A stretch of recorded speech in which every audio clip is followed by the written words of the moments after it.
If the United States is going to lose, will we pull the nuclear card? Is it somewhere written in the subtext of our nuclear doctrine that the death of the dollar is an existential threat? For some people, they would say it most certainly is, because there are so many people's livelihoods around the world that are tied to American hegemony. Just look at the stock market. You think that's all American dollars in there? That is foreigners investing in the stock market. That's what's been pumping up the stock market. It's the only place to go for a lot of people in the world, is to put your money into the US stock market to ensure you get a return. Now, all that aside, understand the situation on the ground right now. There is a remarkable amount of flippancy and dismissiveness on the part of the Pentagon with the nuclear, I shouldn't say nuclear, but the grievances of the Russian Federation with respect to our enabling of the Ukrainian battering ram that is hammering their nuclear triad, their nuclear radars, their critical infrastructure, and now they're invading the country with American weapons, mercenaries, and ISR. They have a problem with that. And if you've seen Patrick Ryder in the press conference today, he's the press secretary for the Pentagon, the way that he so nonchalantly only allots a mere 15-second response to this issue that has prompted Russia to go from occasional mutterings and reminders that they're a nuclear power to a complete revision of their nuclear doctrine, whilst doing tactical nuclear drills with neighboring Belarus in and around the region. In fact, they're sandwiching the Kerch region with tactical nuclear weapons on a trigger, okay? So they are ready to fire. And you have Lavrov saying that we're changing our nuclear doctrine. You're pushing us, you're pushing us. Okay, the F-16s are a nuclear-capable platform.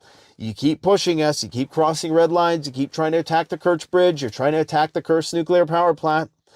You keep trying to do these things over and over. And here we are just completely flippant about it. Now, some people would say that that is the result of American exceptionalism, that we think that we're invincible. I would say otherwise. I think they have a plan. When you really start to look at the way that things are shaping up, about a year ago, when they were, maybe not quite a year ago, I guess almost a year ago now, when they started moving all those warships into the Mediterranean right after October 7th, when there was a very high likelihood that Israel was going to go to war with Lebanon at that point in time, they moved all those warships to the Mediterranean.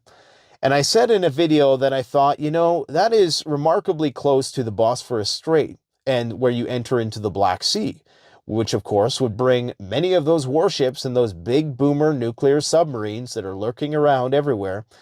It would bring them very, very close to the Russian mainland.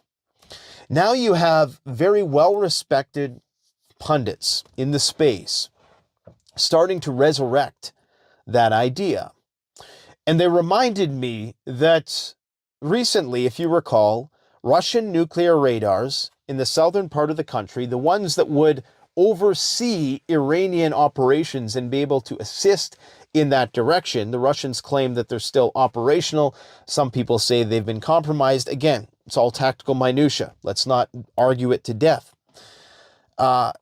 Knowing that those things have been compromised and knowing that we now, once again, have the heaviest hitting naval arsenal in that region, closer to the part of Russia that really matters. Let's face it, the populous part of Russia that has all the industry, maybe not the nuclear bunkers at Mount Yamnuska or whatever it's called, but, it's where all the stuff is. It's where the Russian military is, primarily. You have this agglomeration of American forces in and around that region. That makes you wonder if they don't have a plan to do it, to go for broke. Now, how they would justify it to the population if they were to really engage in a preemptive strike, a decapitation strike on Russia, and what would it take to legitimate their doing so? I don't know. but it really starts to look like people just think they're going to walk away